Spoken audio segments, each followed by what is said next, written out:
my first farm bill was 1985. And so that was, and it was the Hark and Gebhardt bill. Jay knows that really well. We had almost had supply management. It was so close. And we did kitchen table meetings around Iowa. We did just all sorts of organizing stuff that we can learn from to bring to this next farm bill, which was sort of what we said we were going to be talking about. The farm bill is in 2023, so it's not too early to organize to get there, but there's things to happen before that. And I had the pleasure of meeting Cindy when I was campaigning for my House District 21. We went to the old county fairs together in a few places, and Cindy's been out to my farm and knows the type of, I'm an organically certified vegetable farmer, having started out with a cow-calf operation in 1976 when I married my husband, Larry Harris.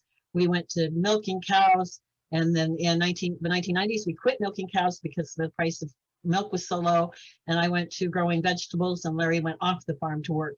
So Larry works at a local bridge building company, so he does the infrastructure of Iowa, and I must say I'm learning a lot from him about just exactly what bad farming practices do. When you dig out the bottom of a creek and reroute it so you can put rock in the bottom of the creek so it won't go down river, I mean, that's just absurd. The what's costing us for infrastructure, bridges and everything is most of it's because of bad farming practices. But anyway, I won't get on that soapbox. But I wanted to welcome Cindy. Cindy's going to talk for a little while, kind of bring us up to date with what's happening. Are you in your office or are you at home, Cindy? I'm here in Iowa after a knuckle drive from Minneapolis to Iowa last night in the middle of the storm to get back because I had no way to get back. Don't even get me started on the leadership schedule change and having to stay for my second shot of COVID. There's a whole story behind it. And let's just say that I got a big ass Denali and I made my way through that storm, got here at 8 o'clock last night.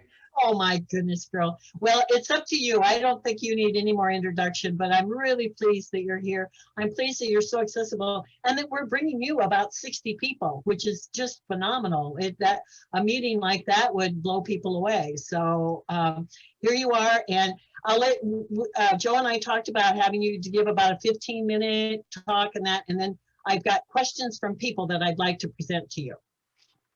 Well, perfect. Well, first and foremost, thank you so much, everybody, for having me here today. This is such an important topic, and I am so excited to talk with all of you and know that our future in the next 4 years with the Biden administration can be a big sea change for what's happening with agriculture, sustainability, renewable energy, and all of that. But before we get started, 2 shout outs. First and foremost, 3 actually, to the great team that pulled this together. Thank you for everything. Denise, I know you're always involved with these issues. Thank you. Jan Norris, Glenn Hurst, Chris Adcock. And by the way, congratulations, Chris, on becoming the 3rd vice chair of the party. We're so excited. And I'm so happy to have a rural voice. That is so exciting. It's fabulous. Of course, Jackie Corden and Vicky Selberg-Rossender. But I also wanted to do a shout out to, my adopted friend, Gregory Christensen, who has done so much in Iowa for not just me to get me elected, but to ensure that our Democratic voices are heard out in rural Iowa and in particular in the 3rd district. Happy birthday. Can we sing him a big round of happy birthday to Gregory? Shall we sing to him? Sure. All right. Unmute your microphones, everybody. Okay. Who has a good voice? Happy birthday to you. Happy birthday to you. Happy birthday, Gregory. Happy birthday to you. Happy birthday to you. How old are you?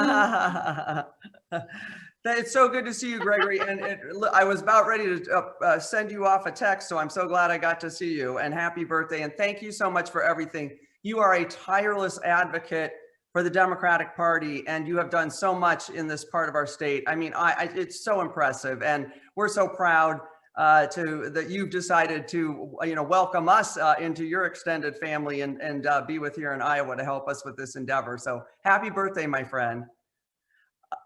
So glad to be here. And for all of you, I was just reappointed to the Agriculture Committee.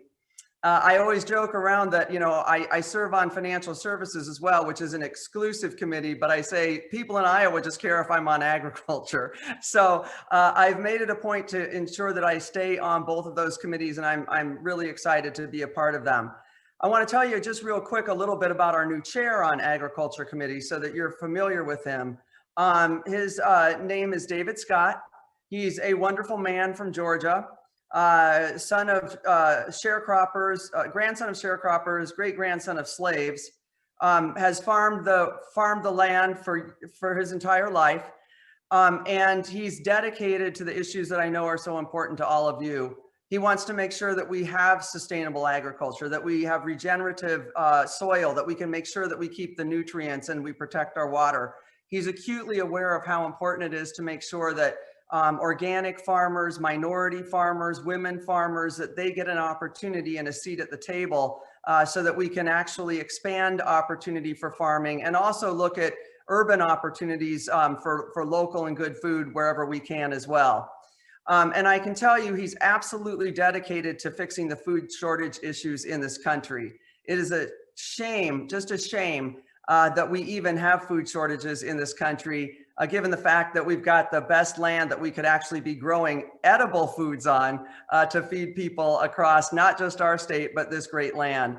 So he's very in tune with these. And I actually was somebody who helped him get the chairmanship. I whipped votes for him because I thought he would be the best chair. And so I'm thrilled that he's there, and we have a really good working relationship. We both serve on agriculture and financial services. He and I are very familiar with rural issues. That's where we really connect.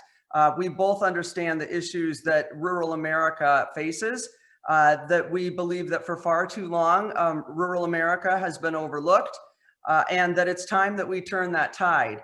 He also knows that rural America, just like I believe, provides a huge opportunity for the rest of this country, whether it's in small manufacturing that supports our big cities, whether it's in renewable fuels and energy production, certainly with agriculture. But we've got a huge opportunity here in this next, in my next term and in the next 4 years with the Biden administration to make some sea changes when it comes to what our rural communities are facing and to bring more opportunity to them.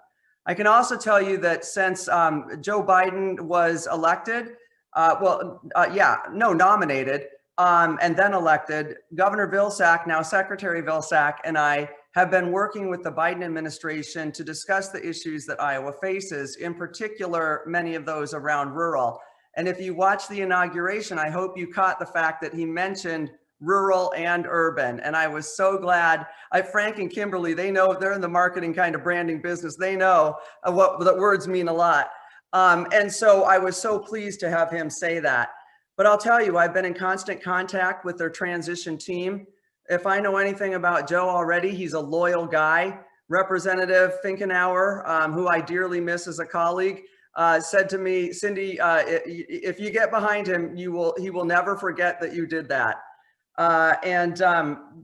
So, he doesn't forget when people help him out. And I've been one of the key people on his transition team, talking to him and them about the issues that we face, not just what we face, but the opportunities for our Democratic Party should we start addressing rural America in the right way. I think this is the biggest opportunity we have to boost support for our party, to take those independent voters and those good Republicans who are looking for a new home, to come on over to the Democratic side. Always the party supporting hardworking Iowans and Americans, standing up for middle-class people across this country, and certainly those who are willing to stand up for what's right.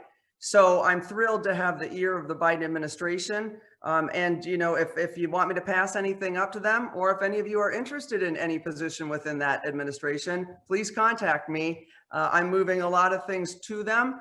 for their perusal. But I feel pretty confident that we're going to see some nice things happen for some Iowans. I'll tell you what, I've always said we're the smartest people in the nation, so why shouldn't they want to have Iowans as part of their team? I am really looking forward to this term for many reasons. First and foremost, so we can actually get some bills passed through and written into law. Amazingly, I had some success in the last couple of years under divided Congress, which is still divided, but certainly a Senate that was Republican as well as a Republican president. I actually got a handful of my bills written into law, whether they were written individually or part of another package.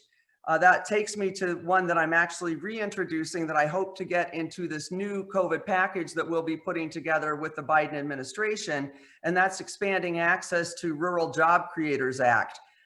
What's happened is that the SBA, the Small Business Administration, has been supplying, capital and loan forgiveness to small businesses. But USDA's, capital that they have, the rural entrepreneur loans that they have, don't provide that loan forgiveness. And so I said, my goodness, why is it that during these really difficult times, we're providing loan forgiveness to help meet the needs of small businesses, but if you took your loan out through the USDA, you're not getting that loan forgiveness? So I had introduced that bill last year, and I'm hoping to I'm reintroducing it, I think this week, so we can get it into a next COVID package. So I'm really excited about making sure we can have access to capital in our rural community. Of course, I'm wanting to make sure we push for clean biofuels. I've been named one of the co-chairs of the Biofuels Caucus. So I'm going to actively ensure that Iowa has a seat at the table when it comes to biofuels and renewable energy. Certainly, I know we have a long way to go, in Iowa when it comes to this. And we've first and foremost got to get back to where we're at with our ethanol production, but we have a lot more that we can be doing to move us in the right direction, even beyond that. Many of you have heard me say rural broadband so many times, you probably just want to jump out a window, but this is going to happen. We have been working on this for 2 years. I was put on the Rural Broadband Task Force by Whip Jim Clyburn because he knew that I had an understanding of it, and certainly Iowa is a key place in need for rural broadband. And so our bill, which is a massive $85 billion rural broadband bill that gives everybody the highest speeds and a low cost option, and certainly where rural telcos can participate, we're going to get everybody connected. This is going to get done in an infrastructure package. And fortunately, now with the Senate being a Democratic Senate, we're going to get an infrastructure bill written into law. That's going to put a lot of people back to work. That's right, Glenn. And not just in the areas of our bridges and roads, but our sewer systems, our locks and dams. We have schools in there. And certainly I know in a lot of our rural schools, when I tell people I've been to schools with no air conditioning, you should see the looks on the faces of some of the people from the urban areas.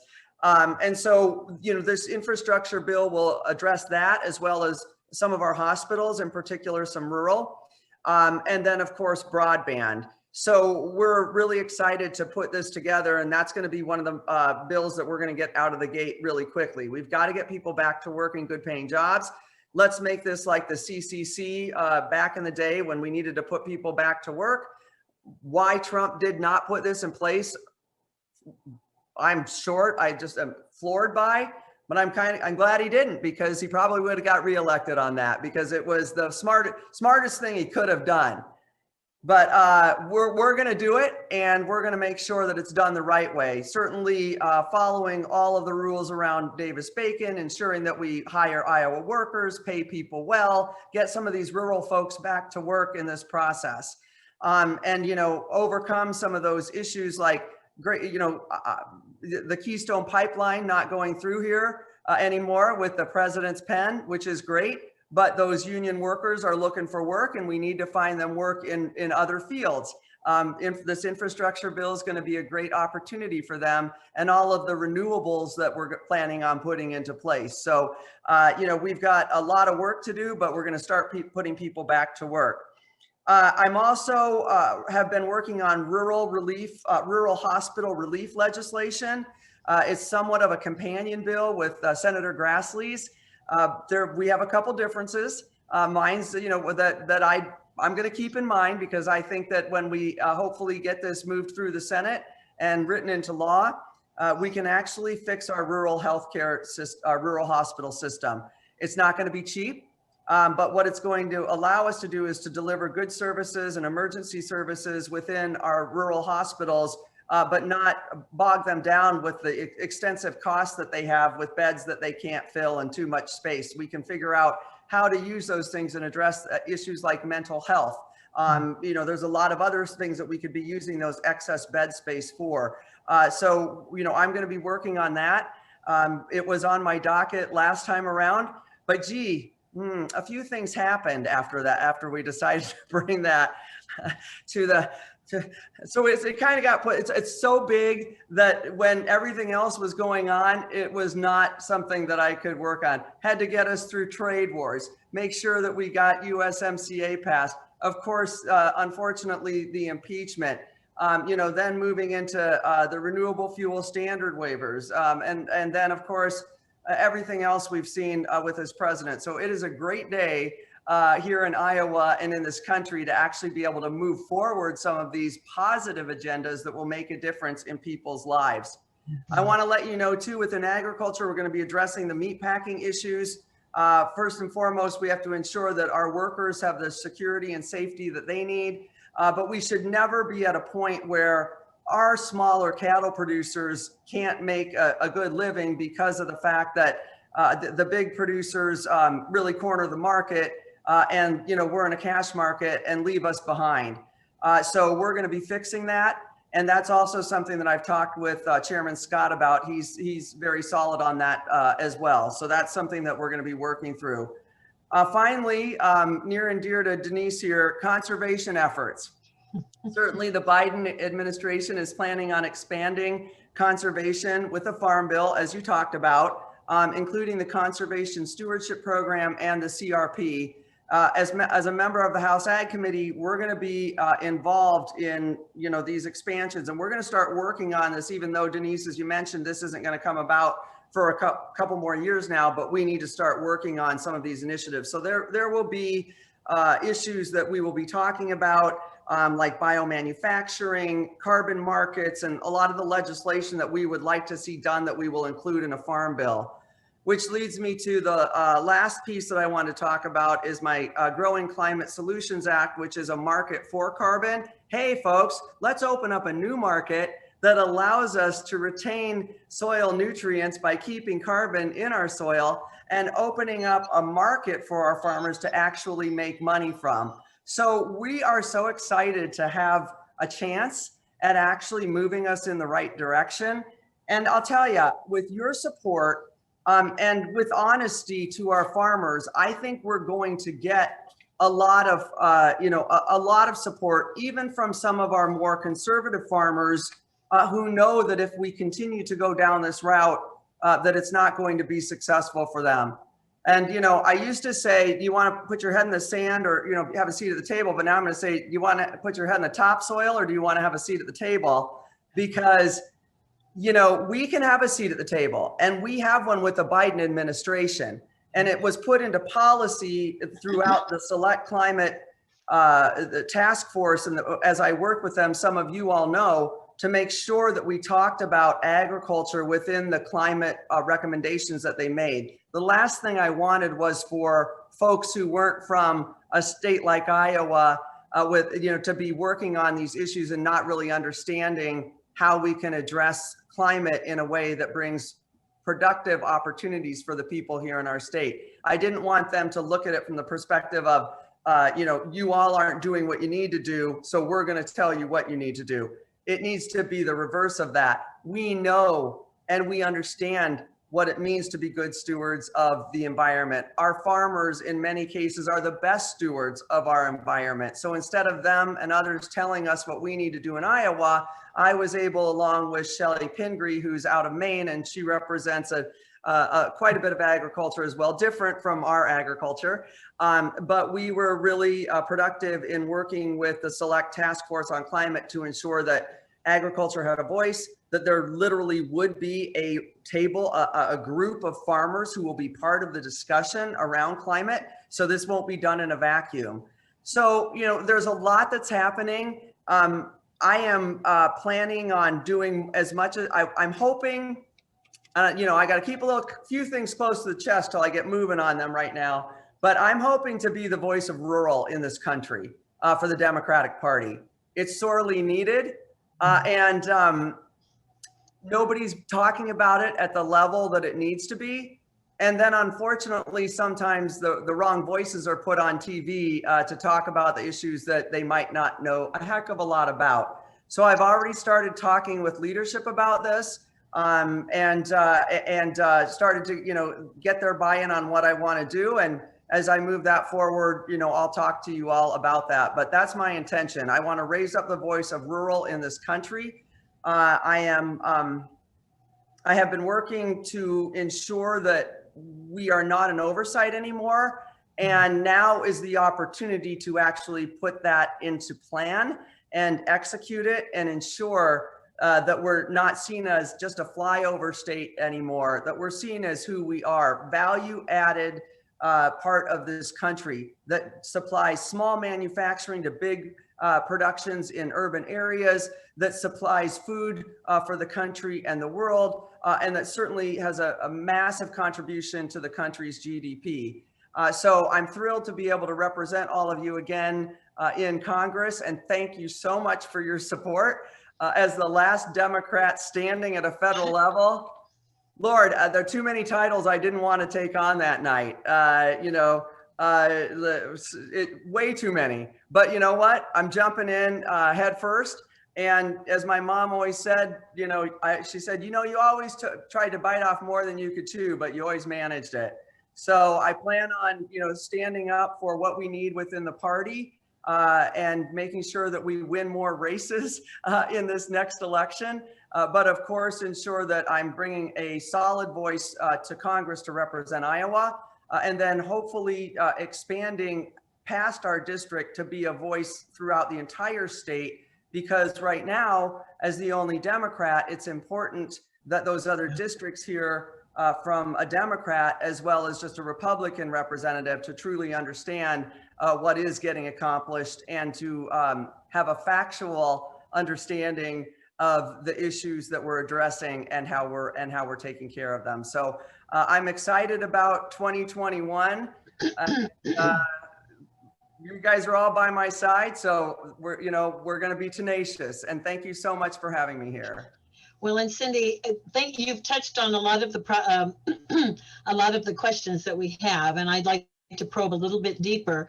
And I would say that of the 64 participants here, or 60 some, you've probably got a lot of expertise, and those farmer advisory committees that you're going to have, you know, will be more than likely to join you and be happy to. And just so long as you include women in that, that would be my, and you and I have had that conversation, so we won't need to go there. But one of the questions, and you sort of,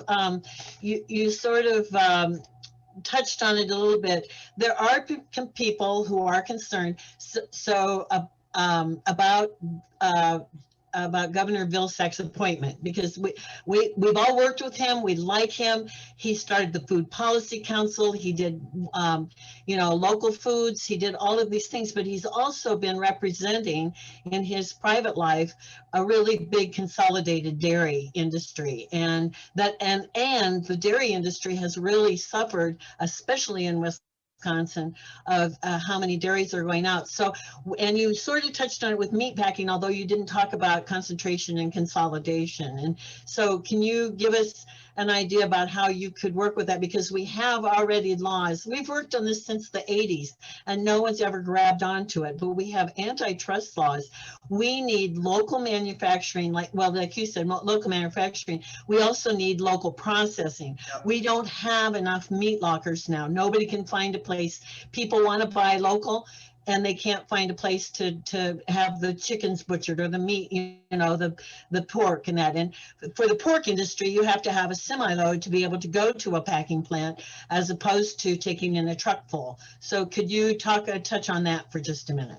Yeah, well, listen, Denise, couldn't agree with you more. And it's something that I've already brought up to, the caucus. I remember when the speaker mentioned, she was surprised by when everything happened in our plants here early on in COVID, and it was really upsetting to people in the caucus. And for many of them, it was the first time they knew how consolidated the meatpacking industry is, whether it's beef or pork. And so when she mentioned that, I said, you want to know why?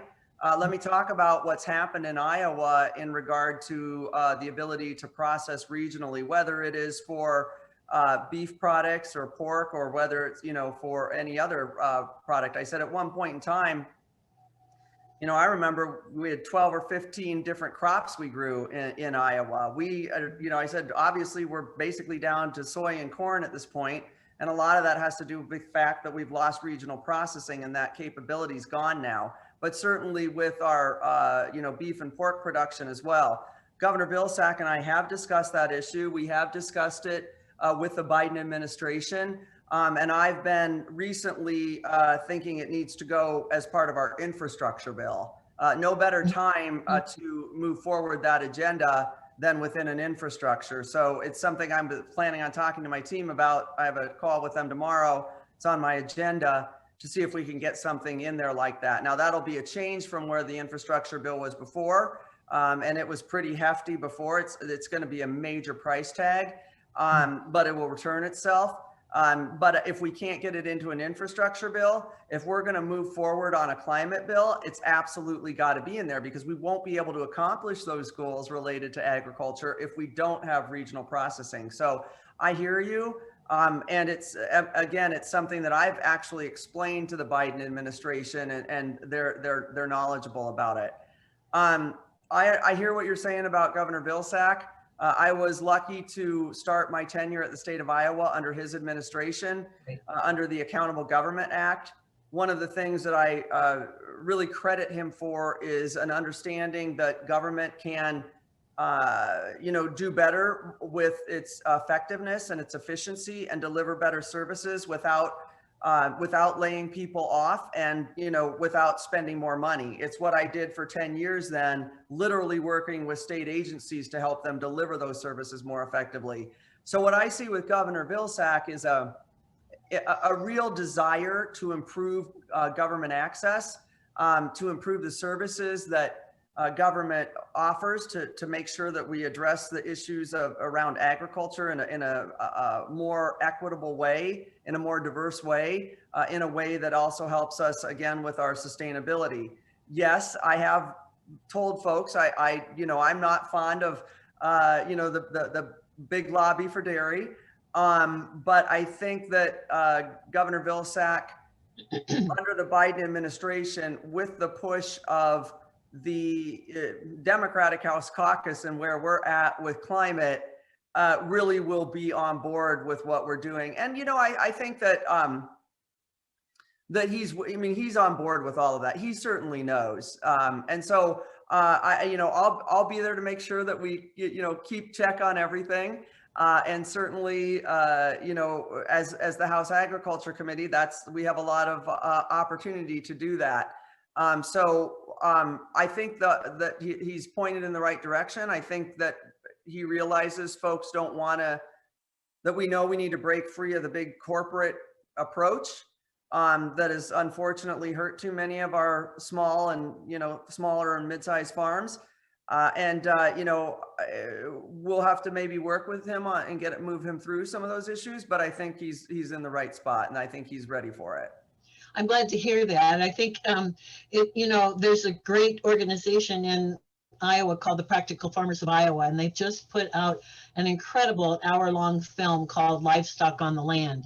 And there's so many young farmers. They're not all young, but, and I can give Joe that, the link to that, but that want to raise livestock, and it's one way we can deal with the carbon. And we could become, Iowa has the opportunity to become the premier climate mitigating state by doing some really incredible things with and put new people on the land, because everybody talks about what the age of farmers is, and we only talk, we don't do things. So there's organizations like the Sustainable Iowa Land Trust that is putting, you know, they're putting easements on land that are doing you know, that are for food, easements for food growing only, not development, not for larger farms to buy out. It's for food production, and that's a way to start new farmers. So there's a lot of ways that we could really, as if we can handle these, you know, take care of these I don't know how to say it. The antitrust is still a really big issue, and that has to be nailed, and nobody's willing to go after that bear, I think. And so I think that that's one, but I want to go to another part and talk about the changes in the COVID relief packet, the SNAP changes. I mean, it seems like these programs that we have for people who are unemployed, are, you know, single mothers, families that don't have enough income, in which we have a lot this year, that all these programs are usually punitive. They, you know, we're willing to give away billions of dollars to billionaires, but we won't help, the government doesn't help people who are in need. And how do you see that changing? Dramatically. Yeah, I hope so.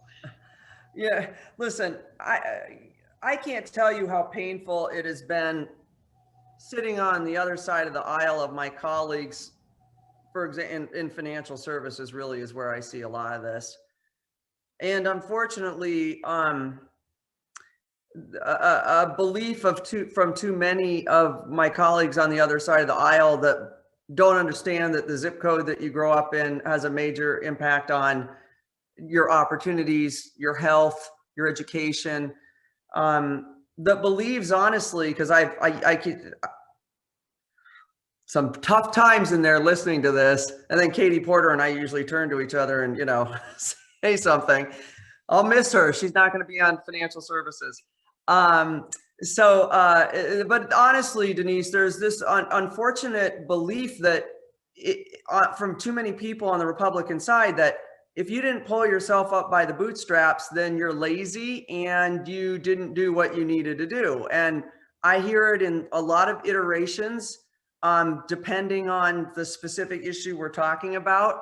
You know, I sit on housing within that committee. We talk about student loans. We deal with consumer debt.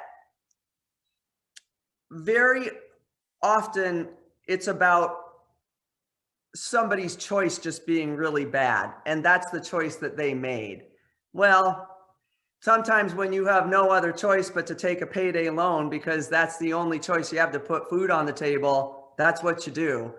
So I'm hoping that within this next term for me, and obviously thereafter, hopefully, let's keep working, you know, to keep me out there, that will overcome that, because it's certainly not how we feel on the Democratic side. And, you know, we're going to have pushback, but here's the deal. We're in the majority now. We're in the majority in the Senate. It's still a divided Congress, but we're going to push for those agendas that create equity for everybody. You're muted. The host does that to me and I don't realize that. No, but it's a good thing.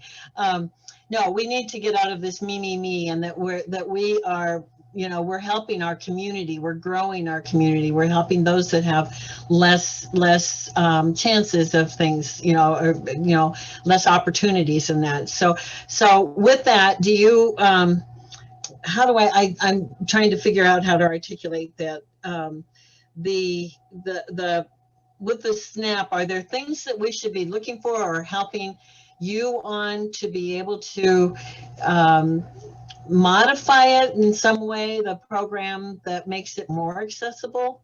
I mean, the thing is it's nice to have food banks, but we shouldn't rely on food banks, which brings me actually to the thing about, and I know Biden is for this, is the $15 minimum wage. And that, you know, we need to have people have a living wage so they can afford to buy their food and not depend on SNAP or the food banks.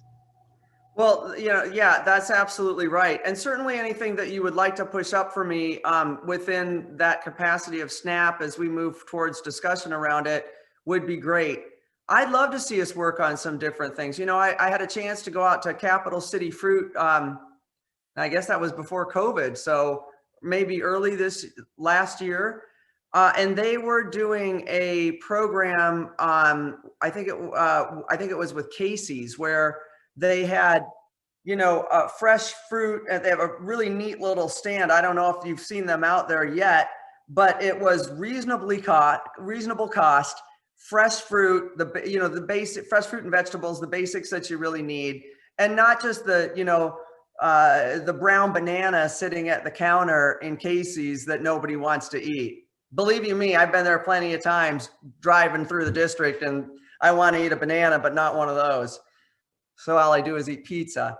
And so, I think there's room for things like that, Denise, to talk about how do we bring products out there where folks can use their funds from SNAP to purchase items that, in coordination with a program that pushes clean food out there into those communities so they actually have access to it.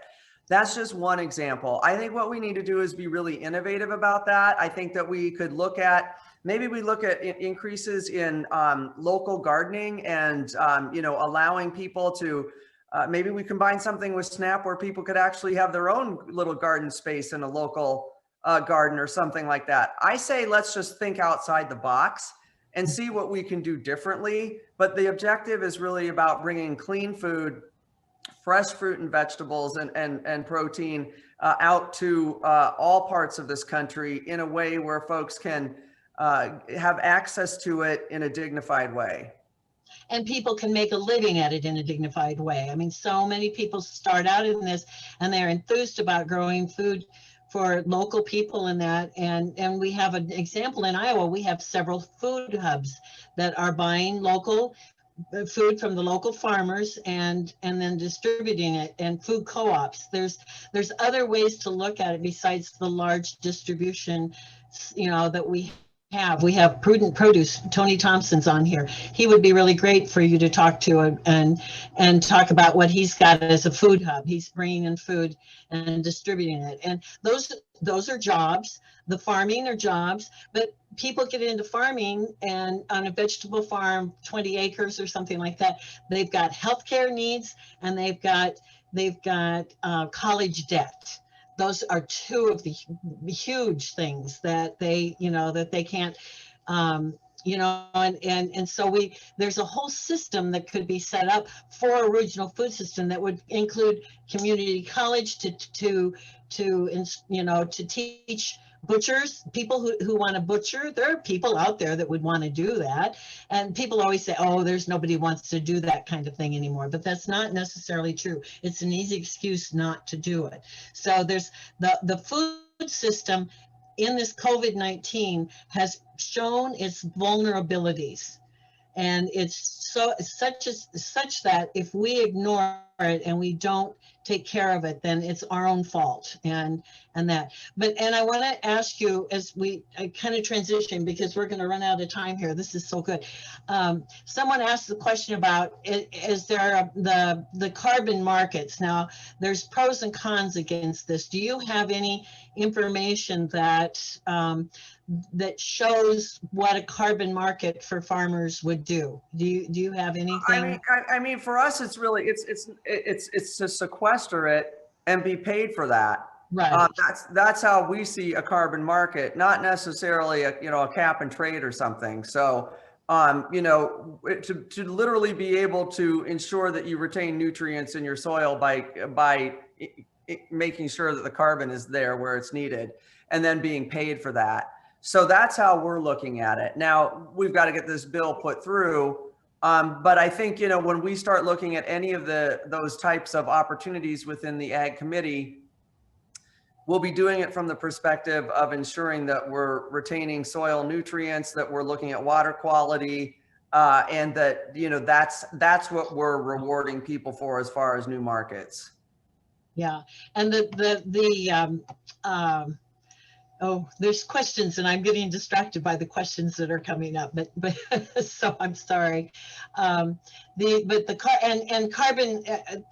sequestering. Many people are doing that with the cover crops, but there's not enough engagement in cover crops at this time. Our county that has a lot of acres. I just wrote an article about this. We only have 3,000 acres in cover crops. And every acre should be covered for the winter and that. But and there's also the water quality you just asked about. I'm trying to catch everything that people are sending me, but the water quality, there was a question that came in about the SWP. The EQIP program has only 10% of the EQIP program is allotted for the source water protection.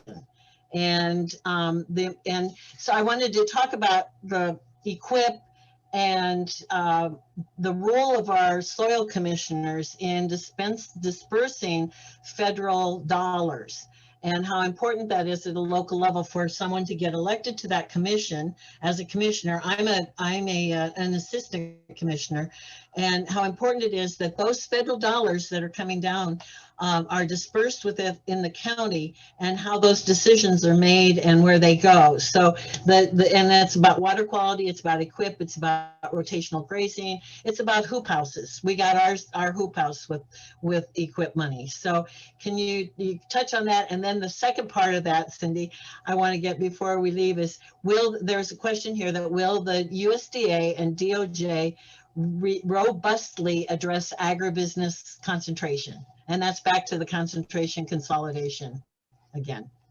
Yeah, well, for EQIP, Denise, definitely, we have a lot of opportunity there that we need to take advantage of. Really, I don't have a lot of good answers for you in that right now, because we have to start talking about what needs to be done. But I hear you, and so we've got to make sure that we're opening up more. And I just made your note, only 10% you said is used for soil water. Okay, so I'll see what we can look into there. And I'd love to have whatever information you have pushed up.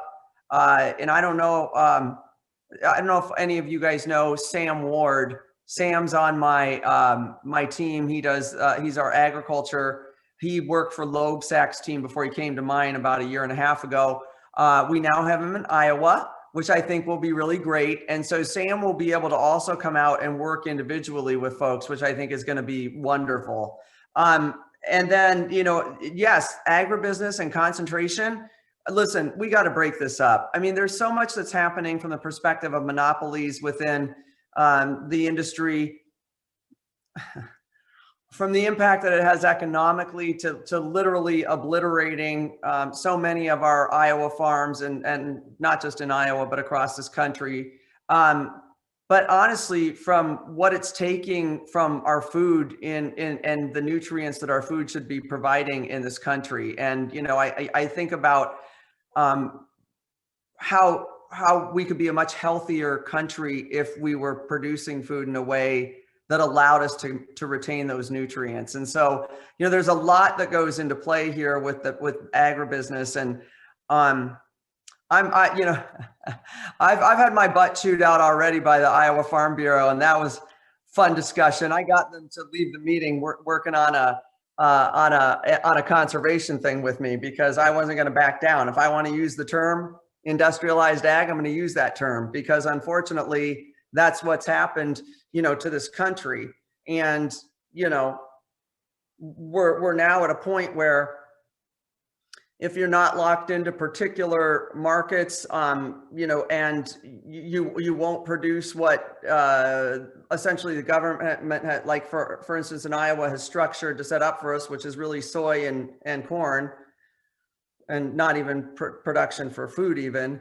you know, that's what these farmers are stuck with. And I don't blame them for doing what they need to do to put food on their own table. So we've got a lot to do when it comes to, you know, dismantling, you know, this big agribusiness, making sure that we're getting back to opportunities, as you mentioned, for small farms, women farms, organic, minority, new crops. I saw Glenn threw hemp out there again. I'm all for it.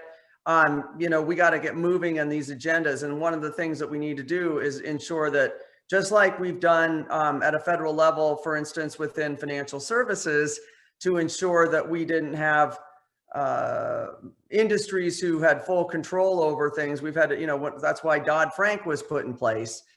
We really need to look at the agriculture industry from the same perspective and say it's created a harmful situation for this country. And we need to figure out what types of regulations need to be addressed to ensure that we start moving in the right direction of not having this so concentrated. Well, and the thing is that, you know, everybody's really, people say we feed the world. We don't feed the world. The world, that's just a myth. And then they say, you know, well, Iowa was such a good place to grow corn and soybeans. It's also a good place to grow other things as well, and food to feed Iowans. We import 95% of our food, and you and I have gone over this. So it's, to me, it fits in with some of the small town business stuff. We don't want to ignore small retail businesses on Main Street. This is not just, you know, the USDA and the Farm Bill is not just about farming. And I see a person from the Bedford Chamber of Commerce or Chamber and Economic Development, and it's what I learned today so I had my broadband. I don't have broadband. I have a radio signal to the tower in Atlantic 6 miles away. And there's a wonderful man that has put this up. He's putting boosters on people's silos and grain bins. And so we're all getting that out here. And so I asked him today about broadband and how that would affect him. And he said, well, he said that, and I think this is what the person from Bedford is saying as well.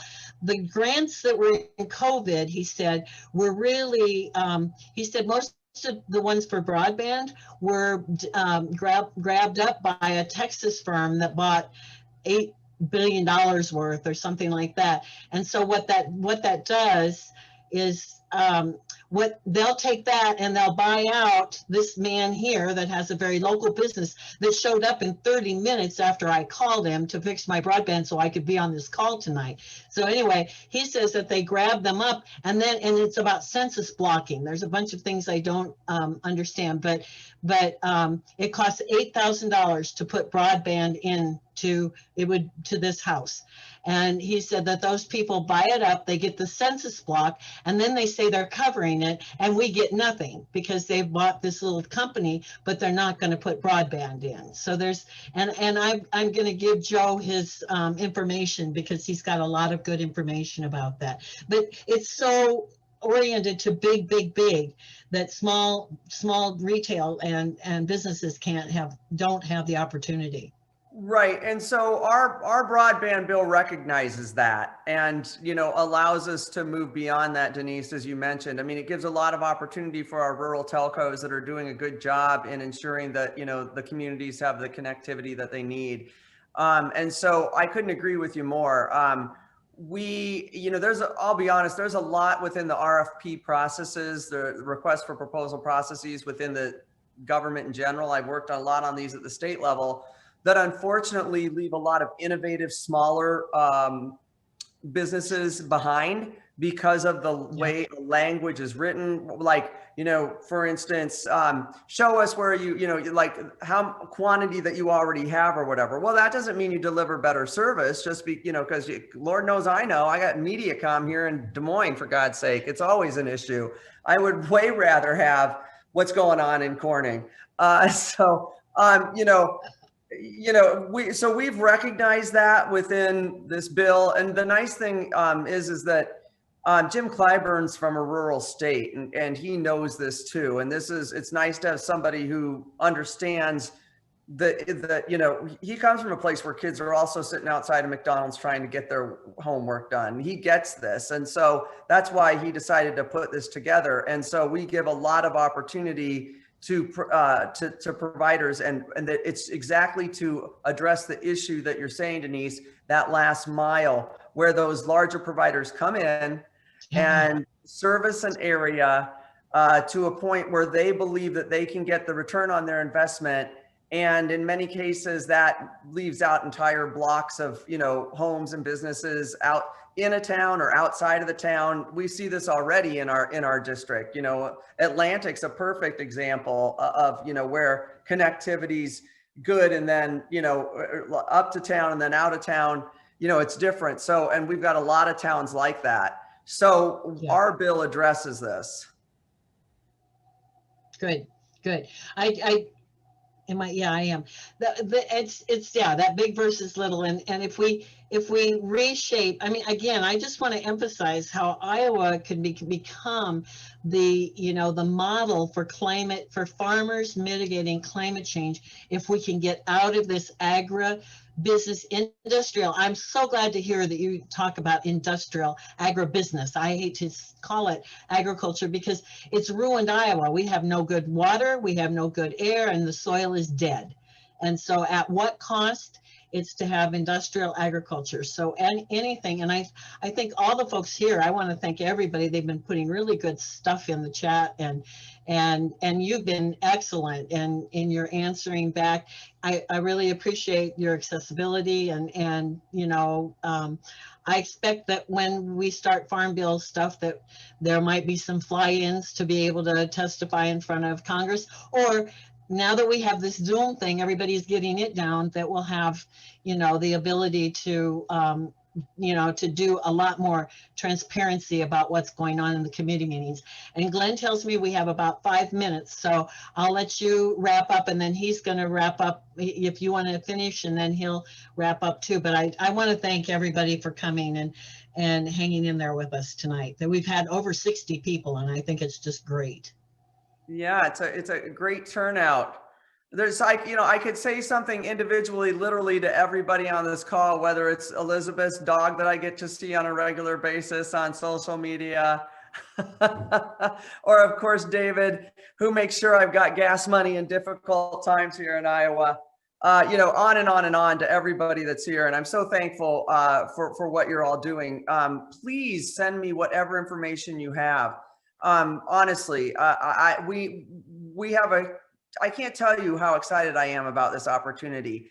I know you've seen that the president's already making sure that we're back in action when it comes to climate, by, you know, getting us back into the Paris Climate Agreement, you know, starting to take care of some of this president and the past administration's terrible decisions in regard to our land. You know, so he's already moving in the right direction. You know, he established a task force on that before he was even not, you know, won. And so they're taking this very, very seriously. Again, I know that the Chairman Scott really appreciates the kind of conversation that we're having today. You know, I can't listen. I just think of the world of this man. He's an older gentleman, African-American gentleman. He's disabled, and he reads the Bible every single day. He's about as humble a person as you'll literally ever find. And I just love him to death because he always calls me Congresswoman Lady. So we all love him for that, Congresswoman Lady. And so, but I'm telling you, he's the salt of the earth. And that's why I really wanted him to be there. He cares so deeply about people. He cares so deeply about our soil and our land. And he's a God-fearing man. And I'm so proud to have a Democrat like him that kind of breaks down some of those other beliefs about who we are as Democrats. You know, he brings a lot of things to the table that I think some folks on the other aisle sometimes don't think about Democrats. And I think that will serve us well in getting things done in the Ag Committee.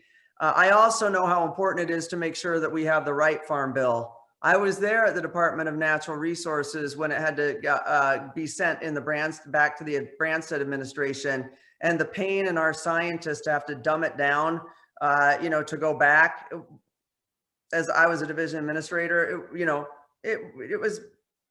it's terrible that was done when our scientists knew what we needed to do to make sure that we could protect our environment. So we've got a huge opportunity here now to change this, to set the record straight. And to your point, Denise, make sure that Iowa's at the center of this. I've said it all along. I agree with you. I think Iowa should be at the center of all of this. I think this is honestly our largest opportunity that we could be handed to rebuild our economy in rural Iowa. And we've got to do everything we possibly can to take advantage of the opportunity that's in front of us with this administration and with the Democratic House and Senate, and move these bills forward and put them into place permanently, codify things so that we never have to go back, to seeing us literally have a whole industry dismantled by corporate ag. This is our chance to not just address rural growth and revenue in agriculture, but to make it a healthier country. And I think this is so exciting. Thank you, Cindy, and I'll pass it on to Glenn to finish up here. And the Rural Caucus has been really active, and we've been putting together trivia questions about the Farm Bill and about pigs in Iowa. We're doing our best that we can to educate the folks in Iowa about rural issues, and that it doesn't mean just farming, but it's the rural development that's so important. So thank you, and be safe, and be careful, and travel safely back when you leave Iowa again. And Glenn, Wonderful. are you there? Thanks. Yes, thanks to both Cindy and Denise for guiding us in this conversation. Cindy Axne is the representative for the 3rd District, and she took time out of her schedule to speak to the entire Rural Caucus of Iowa today, and we're so grateful for you taking time for all of us.